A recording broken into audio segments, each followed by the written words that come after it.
America's reigning world champion.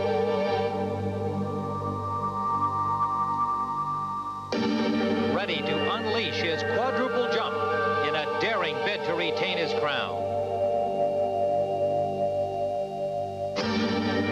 Brian Orser of Canada, trying to finally exorcise the pain of second place. Also today, the beauty and artistry of ice dancing, featuring the two-time world champions, Bestemianova and Bukin. And their Soviet rivals.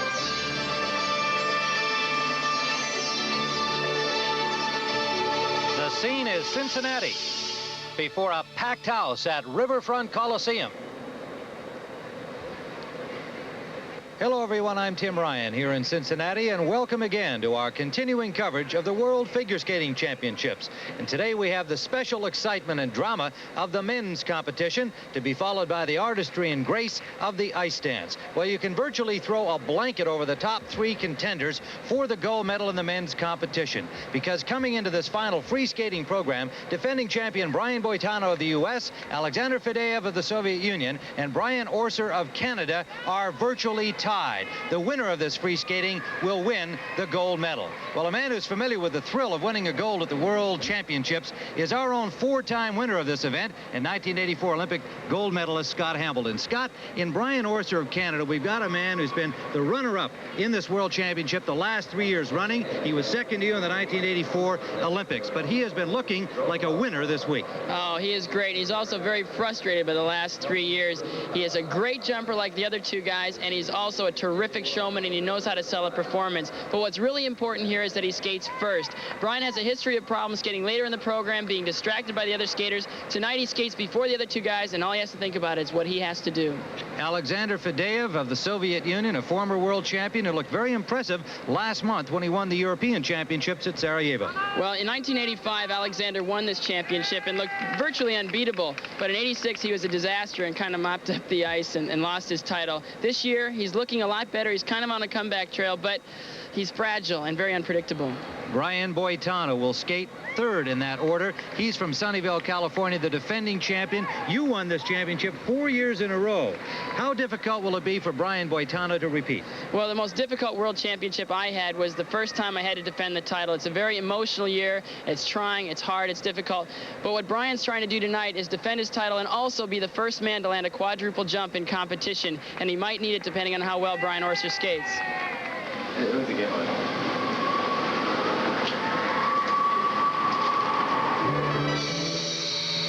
8 o'clock Monday morning, the men's compulsory figures began. Only the die-hard fans were here for the 6-hour ritual, but the skaters knew this event could mean the difference between gold and go home. For Brian Boitano, a solid beginning with high marks. For Canada's Brian Orser, his first chance to shake loose the demons that have consigned him to second place. The figures have bedeviled him in the past, but this day, with an obvious new confidence, he traced the figure eights with assurance and was rewarded with third place, his highest finish ever in the program that counts for 30% of the total marks.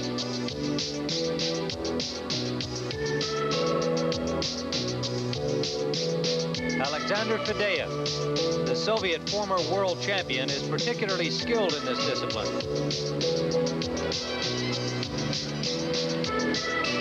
as expected, he finished first.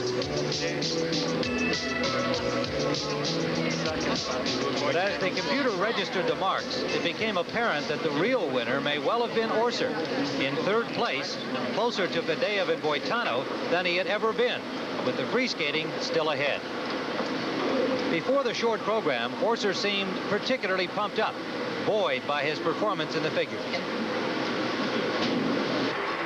Boitano maintained his usual cool demeanor. Fadeev, he seemed to show some tension.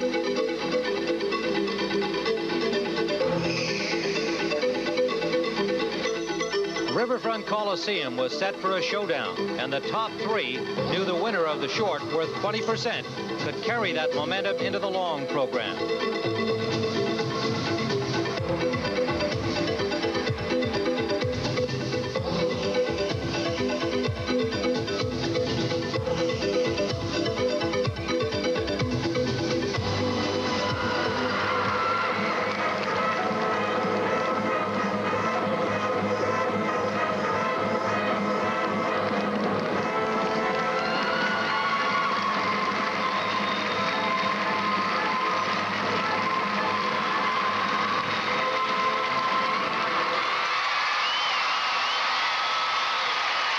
With an electrifying performance, Canada's Brian Orser won the short program and moved one step closer to the elusive goal.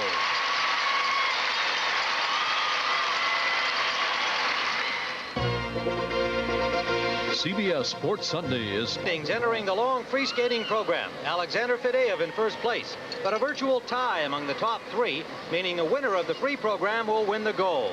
We'll see the showdown, but first, let's watch the performance of Christopher Bowman. He's from Los Angeles. He'll be 20 at the end of this month, and many feel he is the future of U.S. men's figure skating. This is his first World Championship, Scott. He missed last year because of injury.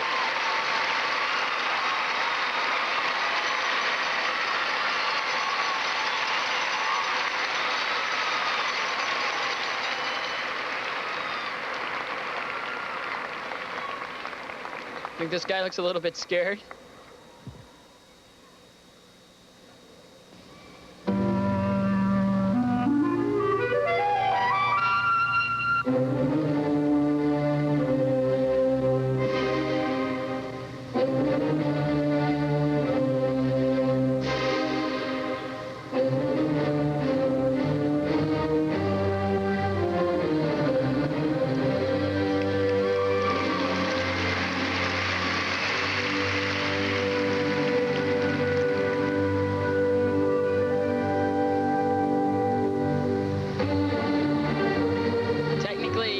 Real big, and he doesn't stop for a while.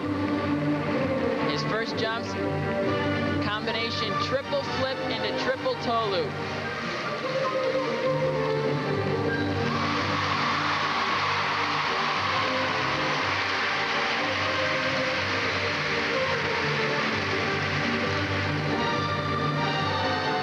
Next to triple Lutz. Reaches back, picks with his right foot.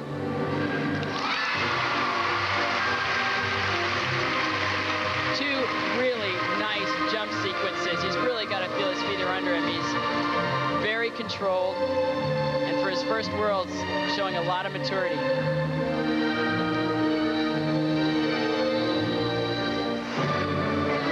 Wow, triple loop.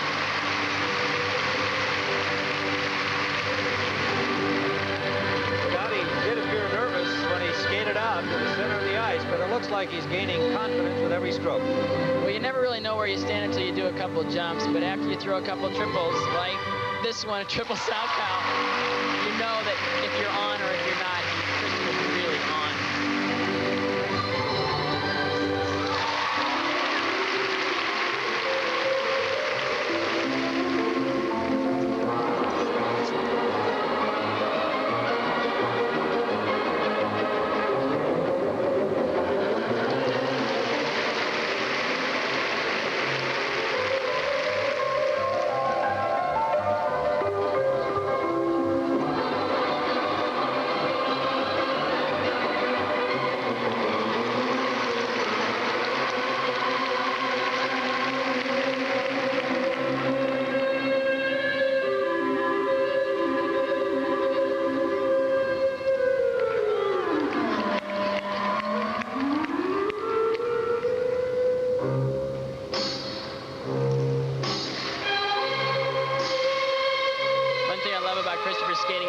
afraid to really sell his program to an audience. Right, that's in front of the judges. How am I doing, guys?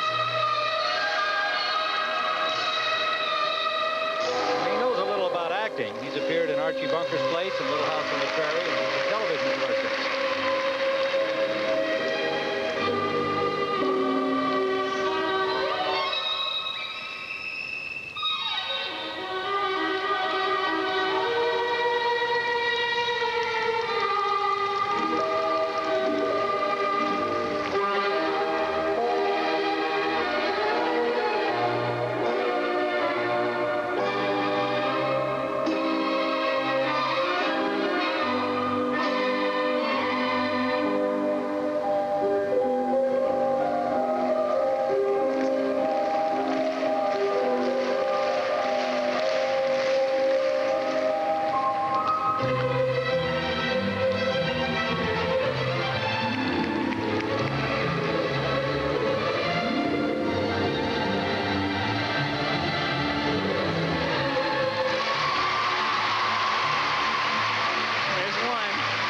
Great. He's really turning on the crowd, and you can tell that he's just confident, happy with what he's doing, and what a nice debut. He may not have a shot at a medal, but this performance is really electric. Yes, Christopher started from too far back after the figures in the short to make a medal impact, and he's making quite an impact on this audience, and I'm sure the judges.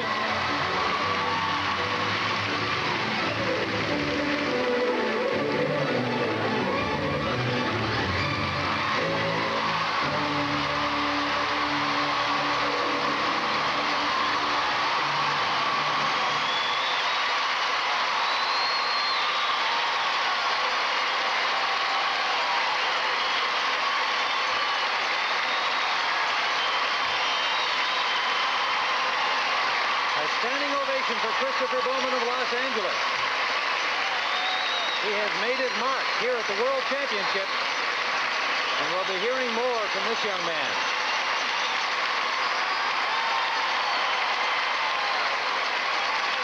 We'll be back with the showdown in the men's competition after this message and a word from your local station. Now, miles away from his home in Canada, where the journey began. On a winter day in Orillia, Ontario, memories for Brian Orser are as bitter as the Canadian cold.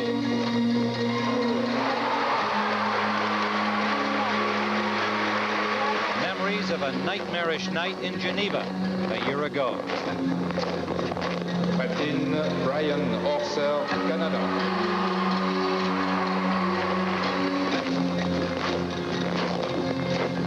With a chance again for the gold, Orser fell on a jump he owns, the triple axel.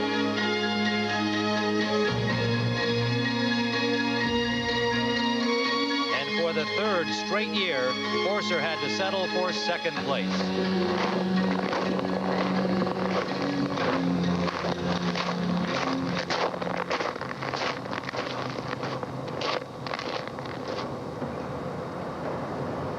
Oh, I know it was on a silver platter.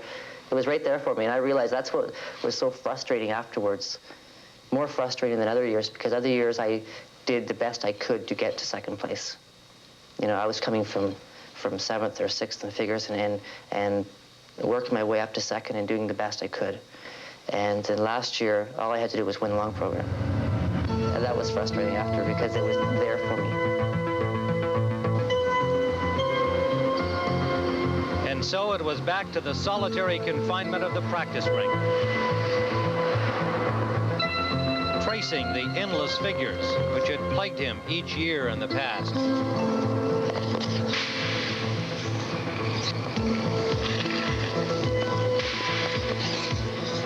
He had ample time to wonder if he would ever stand on the center platform, winner of the gold, like Scott Hamilton in 1984. With Hamilton gone, 1985 was to be Orser's year, but it turned out to be the same.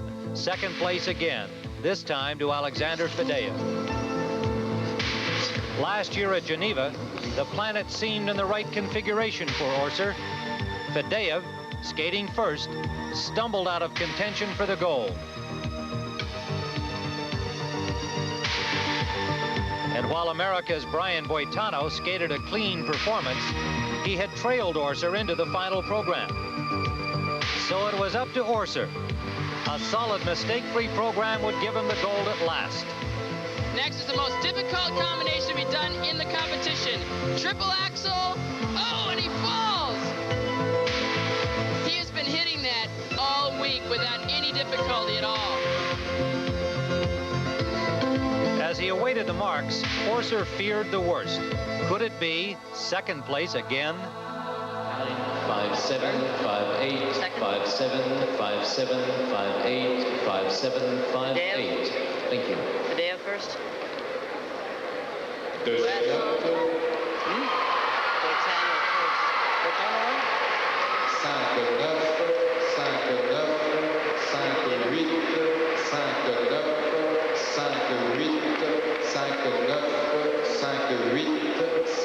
While Fadeev and Boitano were skating, I stayed in this small makeup room with the shower running, so I couldn't hear the marks, or I couldn't hear the applause and that sort of thing, which is very out of the norm for me. So what we came to was that I have to just deal with reality as it's coming along. And if Boitano is skating well and I can hear the audience, then just deal with it. Dealing with it included broadening his horizons, removing skating as the all-consuming focus of his life. Brian took up other sports and new interests, including a new business venture.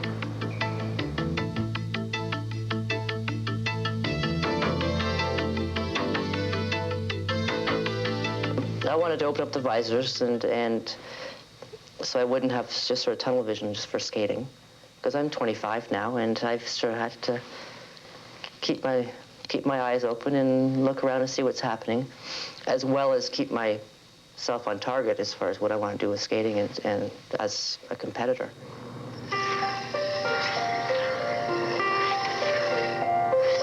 At 25, many other skaters have left their best performances on the ice. But Orser sought new ways to win the world championship he still longed for. A sports psychologist became his daily guru, helping him to think more positively, to concentrate more intensely, and to believe in himself.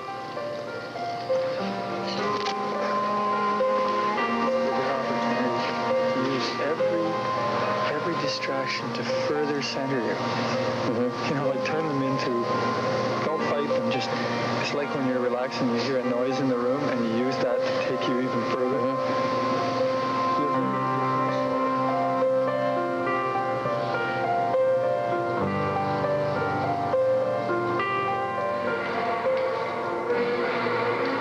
With his coach and psychologist watching, Orser's new training routine includes simulation of the performance before he skates.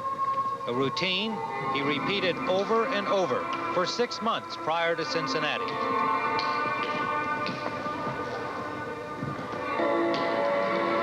It's an imitation he hopes he can finally translate into real gold.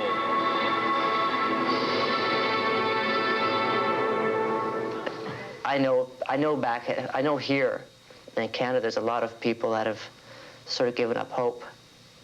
And even with some of the press, they've given up hope because they think, always a bridesmaid, and, you know, will he ever do it? And, you know, in the same article saying, no, he probably won't. And so I read these things, and that just makes me fight even more. We'll be back to see if Brian Orser has finally put it all together. A pumped-up Brian Orser of Canada. He won the short program. He knows that if he can win this final free skating program, the elusive gold medal, the World Championship, will finally be his.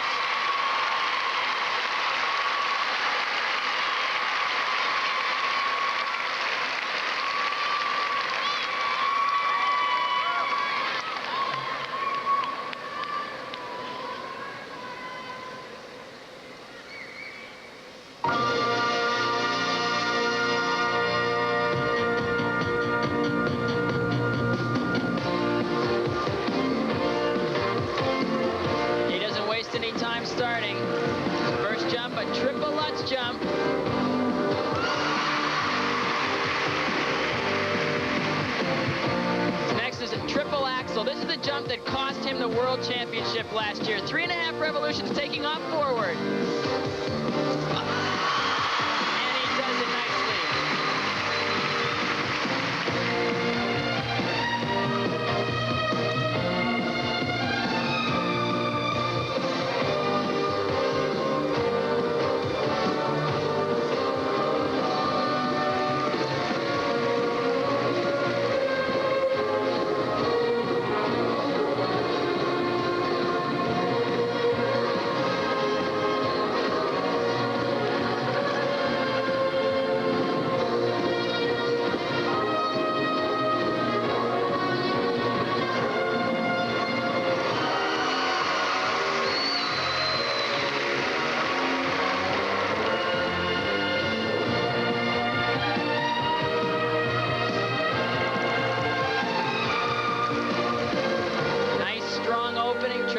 Triple axel, a triple sow cow combination. Seems to have his feet really under him.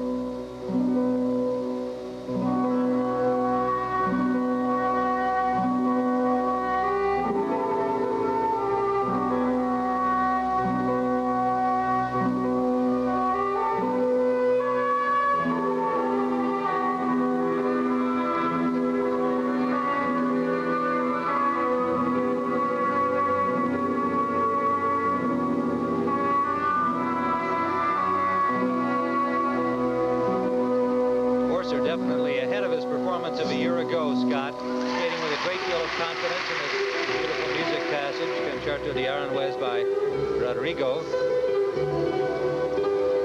Well, there's still a lot of skaters to skate. It's nice that he skated first, though. In the past, he's had a lot of trouble thinking about other competitors and other people and not being able to concentrate on what he's doing on the ice. Fadeev and Boitano were next. The three of them in a virtual tie. Triple flip, it's been a little tilty all week. Oh, and he does it.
Triple axel coming up, and if he lands this, he'll be the first one to ever do 2 in one program. Oh, and he hangs on to it!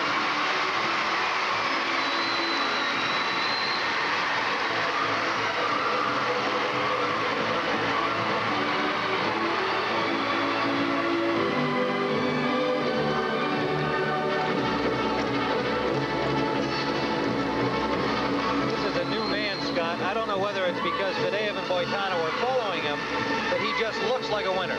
Well, the exuberance, the quickness, the excitement that he creates, his energy is really contagious. And when he's on, like he is here, it could be really tough for anybody to come close to a performance like this tonight.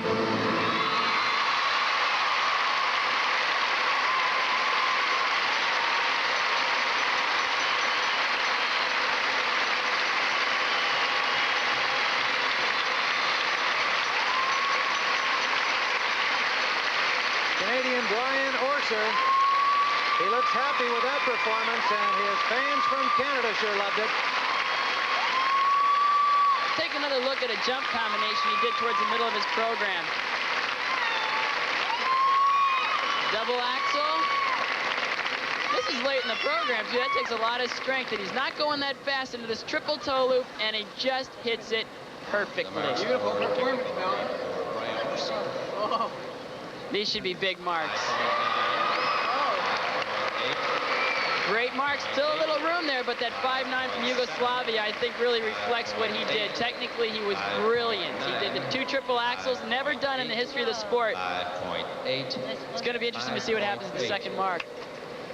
Orser has established a high standard for Fadeev and Boitano to follow. 5.8. A string of 5.9s, a couple of 5.8s. And there's only one mark that beats a 5.9, and that's a 6.0. So anybody that's going to beat Brian tonight is going to have to be perfect. 9 and 5.9. So the pressure is really on Brian Boitano, the defending champion. But next up, another world champion, Alexander Fadeev of the Soviet Union. We'll be back. Alexander Fadeev from the Soviet Union, trying to win a second world championship. So far from home, Kazan in the Soviet Union. He was first in figures as expected, and first coming into this final free skating program. And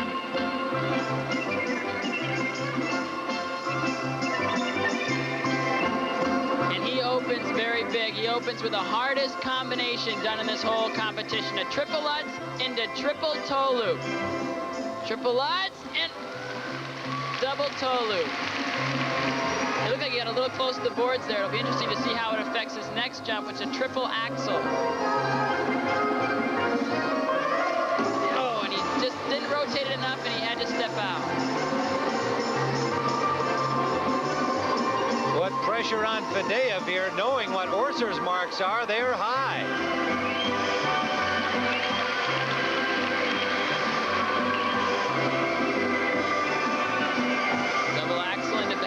No other competitor does that.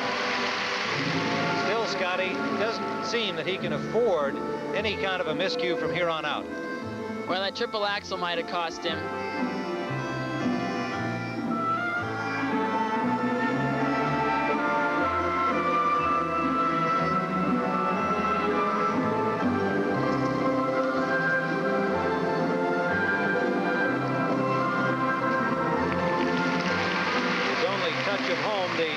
Russian folk melodies he's skating to here in Cincinnati.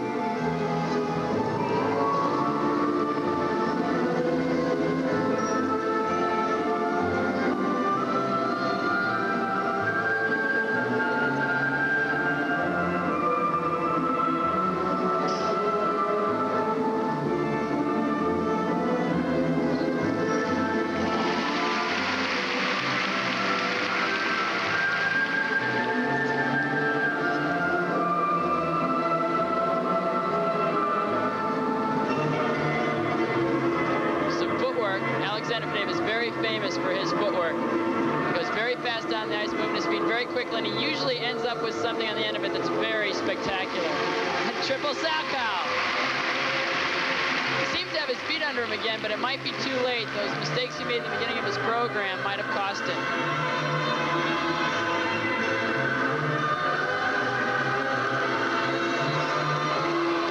Of the top 3, Brian Boitano is still to skate.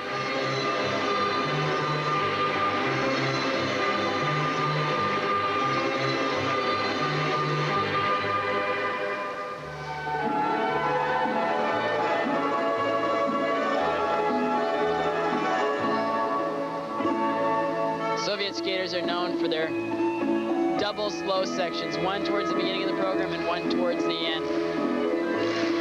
The image, I guess, we have of Soviet athletes is they're so incredibly trained, but to put 2 slow sections into a long program shows that you don't have the stamina that somebody that only has one.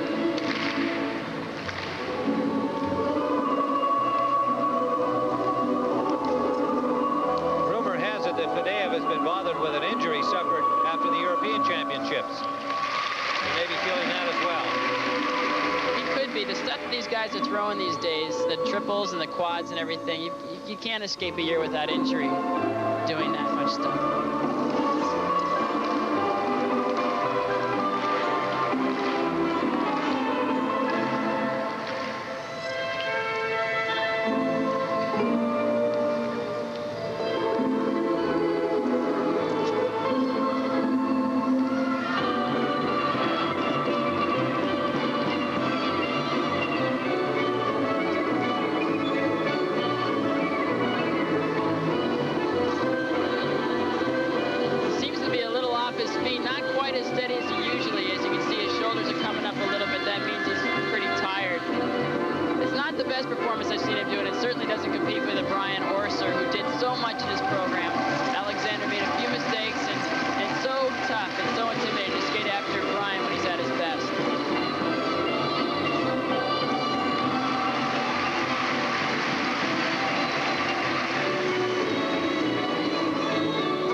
Fadeev, not a look of triumph on his face. He must sense that Orser's performance was better than his.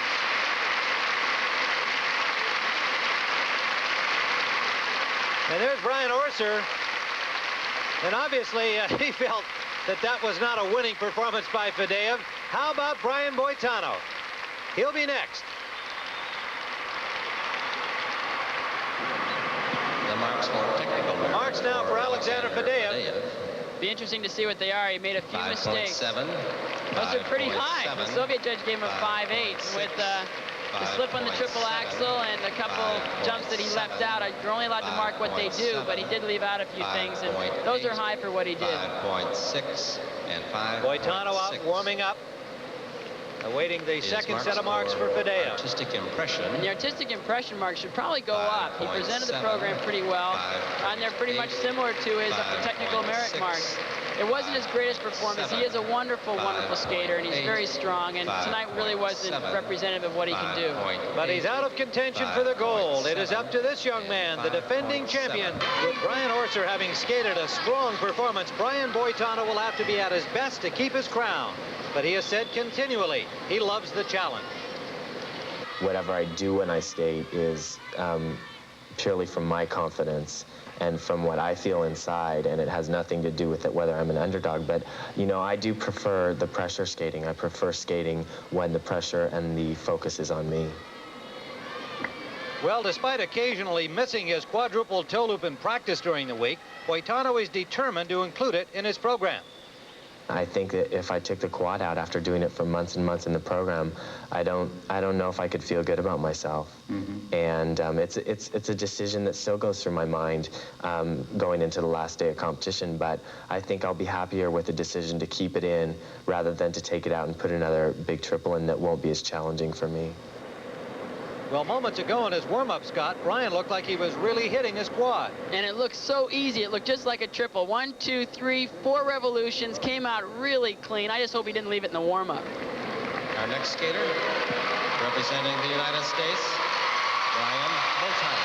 Brian Boitano, the defending champion, second after the short program. He knows that he must skate well here now to top Brian Orser.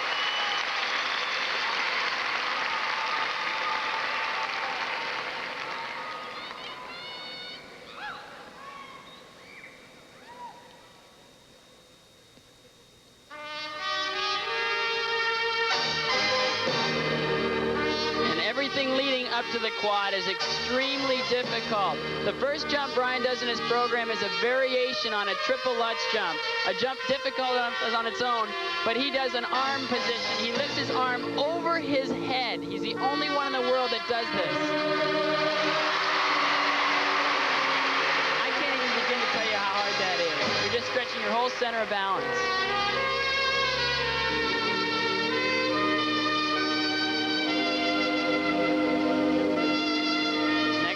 A triple axel double toe loop combination.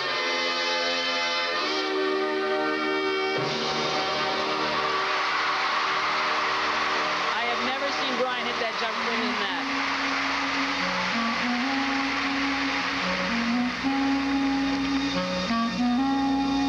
Is there any chance you think he'll take the quad out, Scott? No way, not with the way Orser skated. And if he's going to do the quad, he's going to do it right here.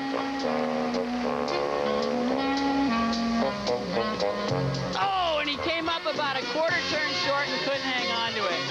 Boitano comes up smiling anyway, so let's see if he can recover from that.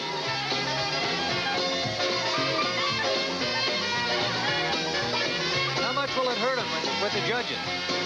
I don't know. It's interesting because nobody else is trying a quad. And it'll be interesting to see how they compare 2 triple axles against a missed quad. But you're looking at probably the most consistent skater in the world. And I'm sure the rest of his program will be representative of that.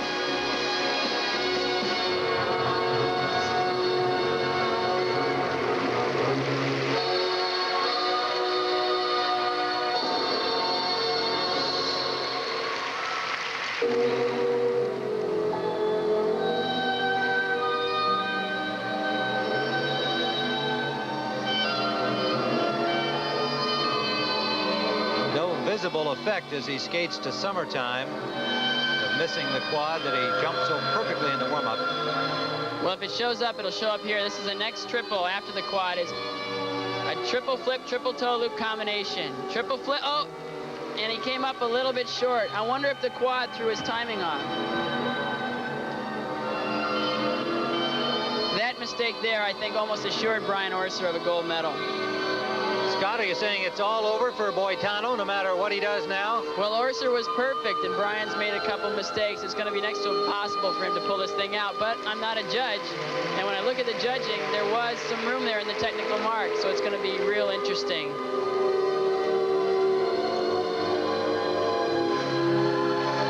Triple loop.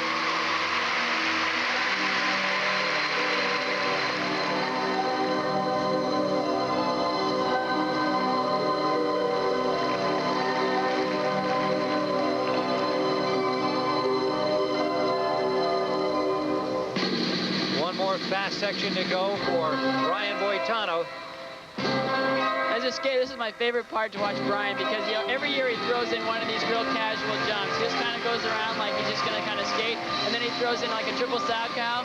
Boom, thank you very much. He just kind of goes on from there. It's great.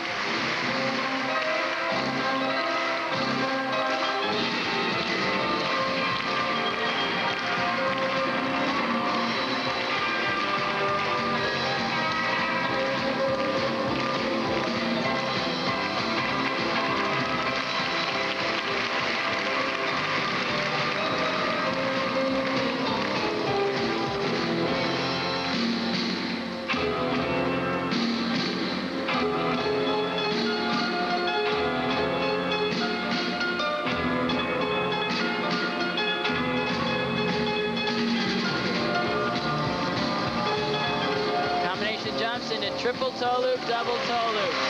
Very nice.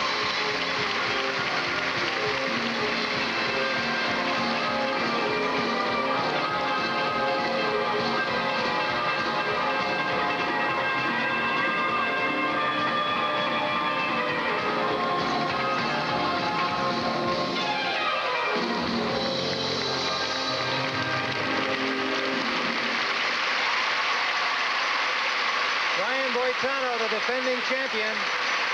Was it enough? His fans on their feet say it was. The judges will determine whether or not he keeps his crown.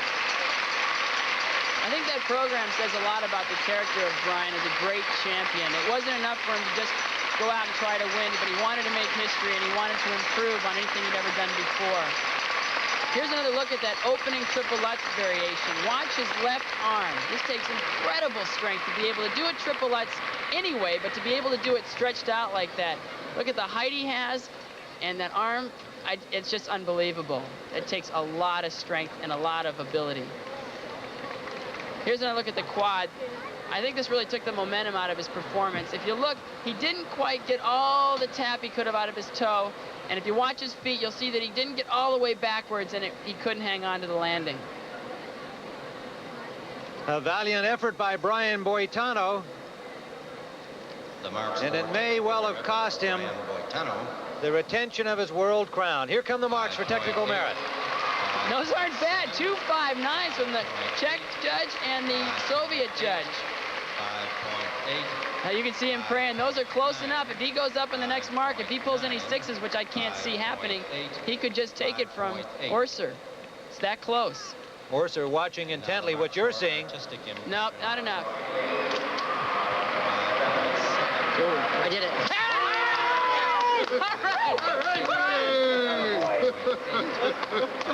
So Brian Orser, after 3 second-place finishes and 1 more in the Olympics, finally wins the gold.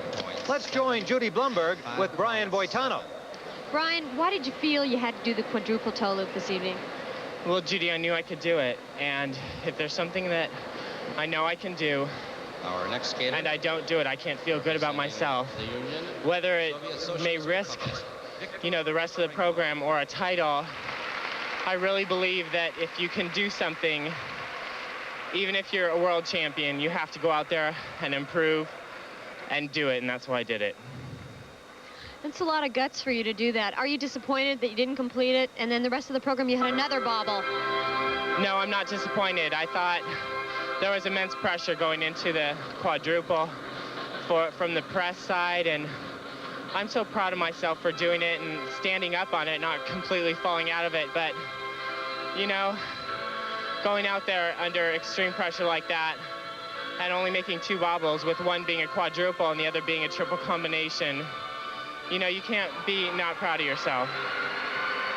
Thanks a lot, Brian. We'll be back with more in a moment.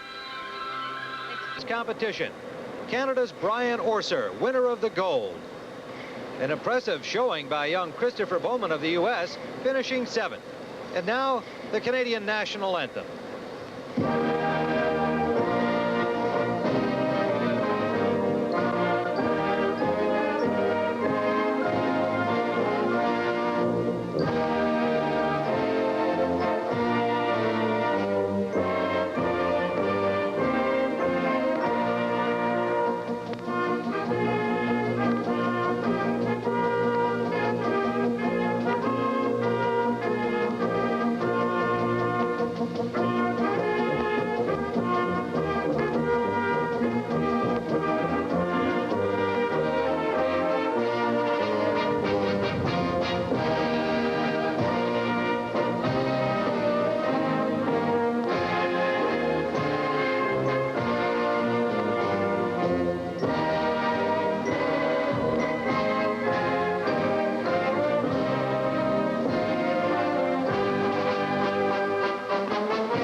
The time finally came for Brian Orser of Canada, and there were more than 1,000 Canadians in attendance to share his big moment. Ladies and gentlemen, this concludes the victory ceremony of the men's figure skate champion. But when he approached the medal ceremony podium, a final look at the silver medal position, and then up for the gold. Brian, there's a million things I want to ask you, but first, big guy, it's about time. It's about time. I saw you go out and step up onto the podium, and it looks like you stepped on the second place thing, you took a big sigh and made that step up to the gold medal. How did it feel? Well, at first it was almost habit to go on that spot, and then it was up onto the first spot. That was a real neat feeling. How about the medal? It looks a little smaller than usual. Well, we have a little error today, of all days in the medals, but they're going to give me the right size medal at a later time. When they announced your name, Brian Orser, world champion, was it the realization of a fantasy? I think that's when it hit me. When I went out there and heard the crowd and saw the Canadian flags, that was it. It's been a long, long, long time. For Brian Boitano, consolation from Jojo Starbuck and Elaine Zayak. We'll be back with the beauty of the ice dance competition after. If any one person is identified with Cincinnati, it's baseball's Pete Rose. But before the Reds came to town, pioneers settled on the banks of the Ohio River. And Cincinnati became a haven for slaves who rode the Underground Railroad here. Riverboats brought people and business to Cincinnati, and it soon grew to be a bustling metropolis, complete with 5-star restaurants and 5-way chili. The city has opened its arms to the skaters this week, with civic support from its many industries. Jet engines are manufactured here, and soap products as well. And Cincinnati is proud of its world-famous Children's Hospital.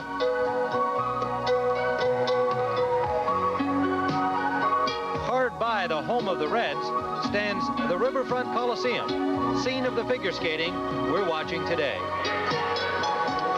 Back back here at Riverfront Coliseum. I'm Tim Ryan with Scott Hamilton, and we're now ready for the ice dance competition, perhaps the most entertaining of the figure skating events, particularly to those musically inclined. And the competitive aspect of this event, Scott, comes down once more to the top two Soviet couples, and they are Natalia Bestemianova and Andrei Bukin, and Marina Klimova and Sergei Ponomarenko.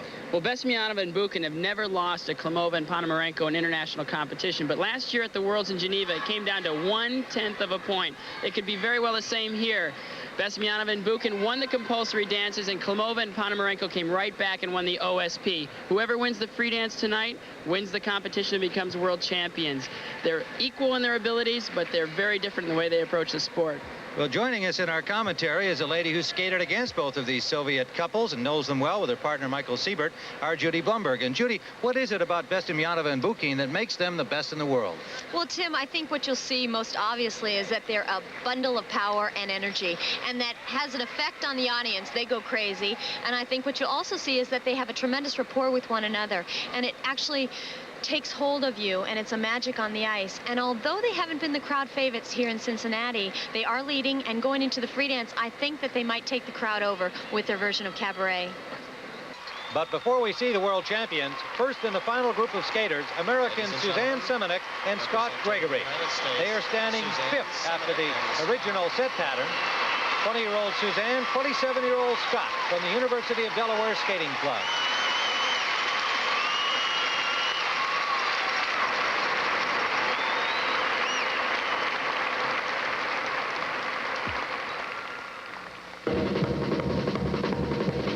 Coming into this world is the new United States national champions. And what you're going to see is what you're seeing now. That's how they performed all week, straight ahead and just full of energy.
Just saw the energetic side of Susie and Scott, and now we're seeing a part of Susie I know she loves, and that's trying to be an actress out there on the ice.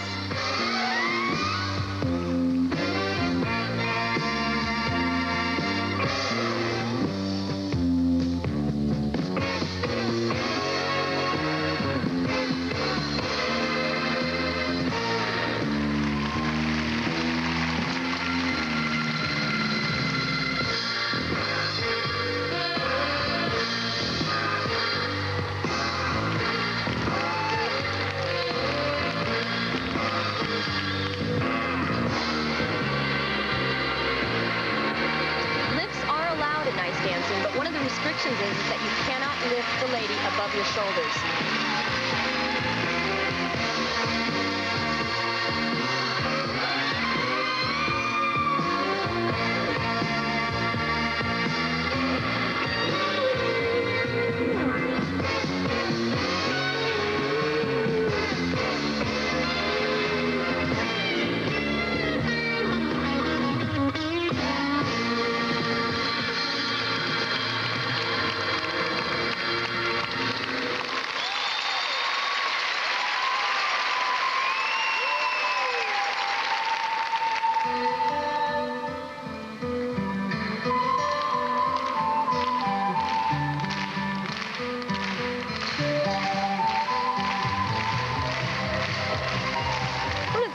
ice dancers learn very early on, if they're smart, is that since they can't do those athletic throws and jumps that the pair skaters do, is to finish that program with pure energy, tricky footwork, and just exciting movement, because the crowd can always get into that.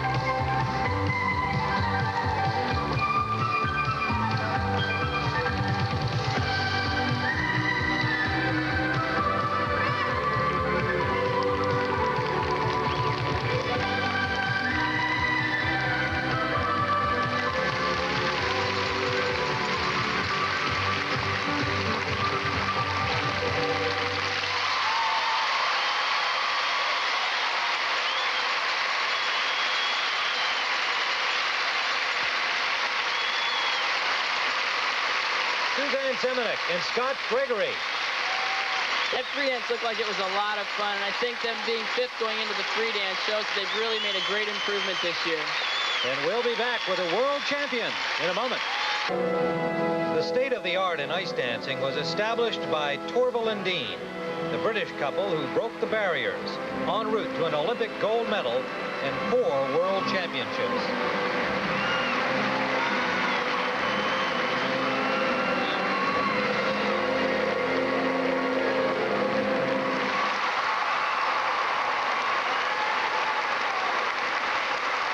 Left in their considerable shadow were the romantic duo of Natalia Bestemianova and Andrei Bukin of the Soviet Union.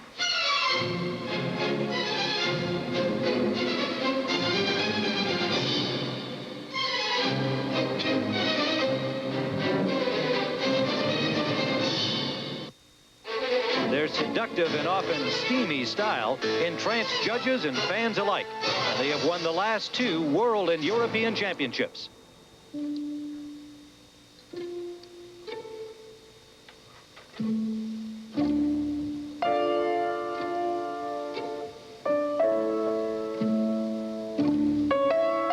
The romantic program has been changed dramatically this year to an upbeat and witty interpretation of cabaret. I asked them about the change. We feel we must just change, because sometimes public say again, again. We must make surprise for public. Something new. Yes, something new. And it's surprise for us, and that's enough dramatic. It's new and new things, new feels. It's very good for sports and for life. Just change. Natalia Bestemianova and Andrei Bukin, 2-time world champions, defending their title here in Cincinnati. And Tim, I think that if we look at the past world championships, this is where Bestemianova and Bukin really shine in the free dance program.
This has been a fun year for them, just changing the music and taking a different outlook in the way they approach the free dance. It's fun, and they can have fun with it.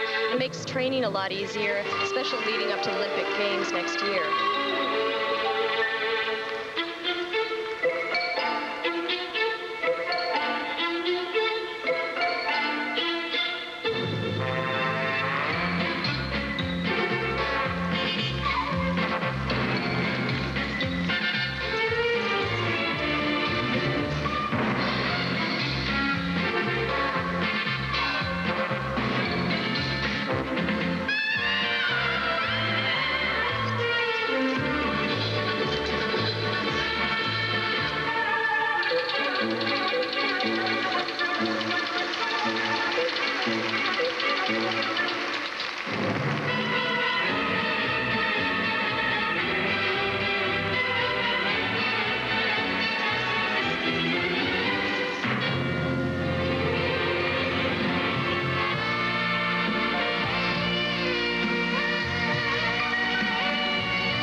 showing us that they could probably win this world championship with both hands tied behind their back. Well, they're not assured of that, Scott. But I have to tell you, this is very difficult to keep your hands behind your back so long.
Bestemianova and Bukin, two-time world champions, with a new American routine for this appreciative American audience.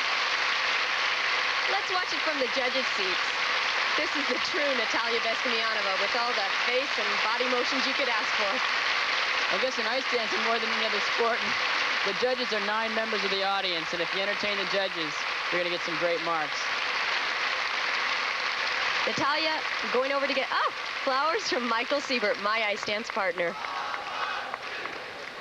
Bestemianova and Bukin, they look very happy with their performance. This was one of the more difficult aspects of their routine, it seemed to me, Judy. That's right, Tim. You know, you can maintain that position for a while, but when you go to do other turns, as Natalia is doing right now, it's very difficult. It's very restrictive. An exciting performance by the world champions. Natalia still gathering flowers. This American audience has really taken the Soviet couple to their hearts. Here are the marks for technical merit, Judy. Well, those marks are high, Tim, but it looks like they've left a little room at the top for Klimova and Ponomarenko, should they be superb.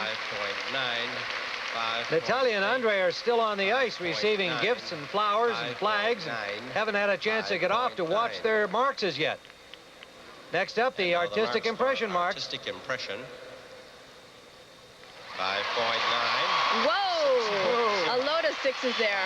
Tremendous marks for artistic impression, but you've got to remember that should there be a tie, the technical merit marks will be the marks that will break the tie. So we'll have to wait and see. 6.0. Well, next up will be their only challengers. Thank you. Klimova and Ponomarenko, with more of the ice dance competition when we return. We are back in Cincinnati, Riverfront Coliseum, with the only chance left to dethrone the champions in the hands of this couple, Marina Klimova and Sergei Ponomarenko. They are in second place coming into the free dance program.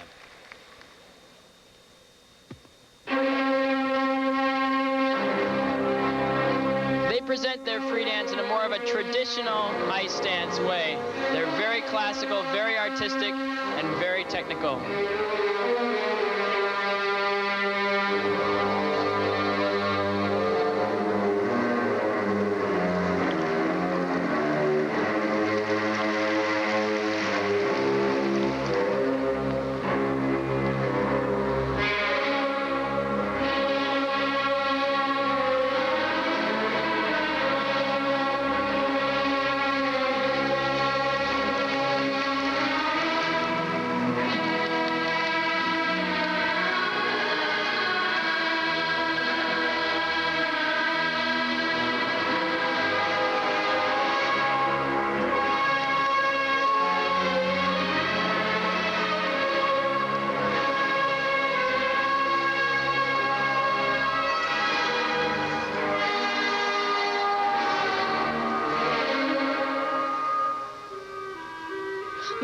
Sergei are certainly very different from Bestemianova and Bukin.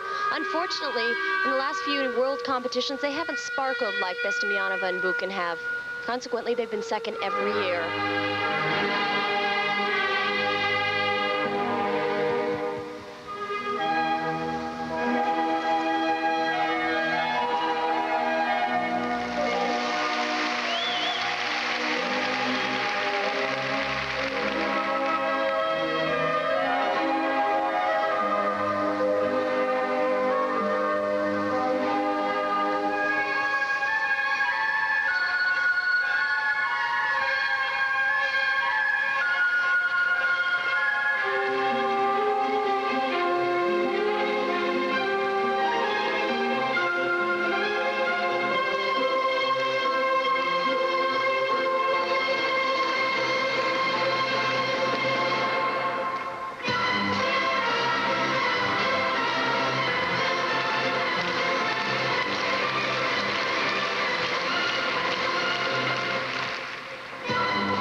Say if they're better skaters individually than Bestemianova and Bukin?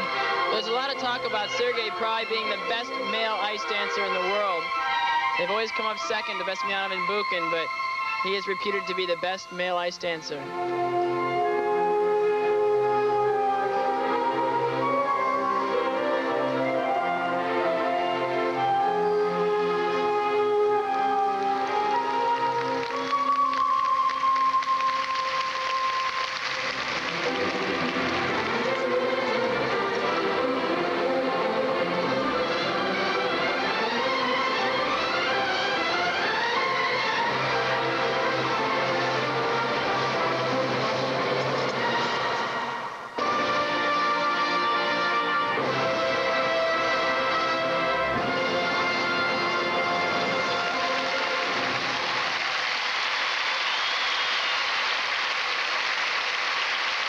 Klimova and Ponomarenko, the last couple with any real chance to dethrone Bestemianova and Bukin. Well, the audience here loved them. Will the judges? Well, last year at the Worlds in Geneva, they just missed beating Bestemianova and Bukin by 1/10 of a point. They contrast.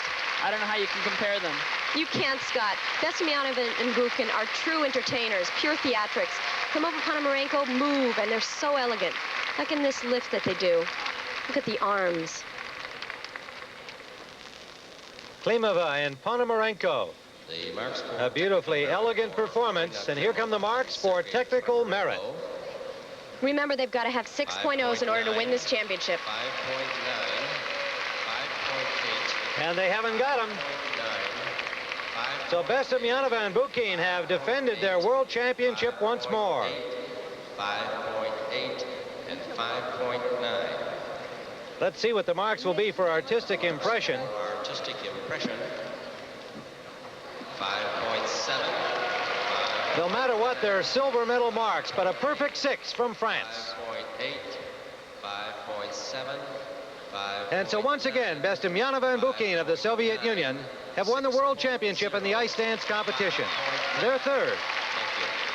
Klimova and Ponomarenko have won the silver medal.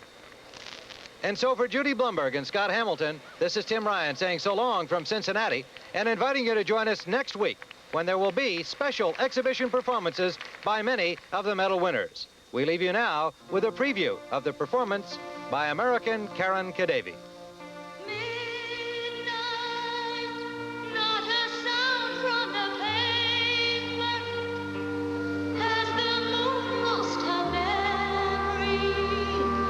She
Sports Sunday has been sponsored by Michelob. So exceptionally smooth, the night belongs to Michelob.